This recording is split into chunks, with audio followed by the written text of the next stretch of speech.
ভাবি একটু তেল হবে। এরকম গন্ধ বাড়িছে কেন? পরিষ্কার করে রাখতে পারো না? তেল নাই, যাও। ছি, জঘন্য।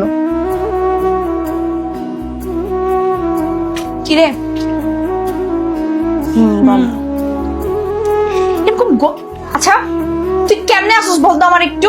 তোর আব্বাই কত বলতেছে চল একটা নতুন বিয়ে দিয়ে দিই, তুই এরকম করতেছিস কি জন্য? তোরা যা তো, তোরা কি আমার বাড়ি আসবি না? আমার স্বামীর ঘর নিয়ে আমি থাকতে চাই। ঠিক আছে থাক তুই। দেখো, তোমার বাপে ভালো কথাই কইছে, ভালো জায়গা বিয়ে হইলে তুমি অনেক সুখে থাকবা।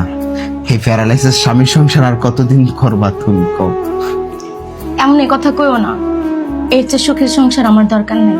আমি এখানে সুখে আছি। তোমার আমি কথা দিছি না, আমি তোমার সাথেই থাকবো। আমি তোমার কাছে শান্তি চাই।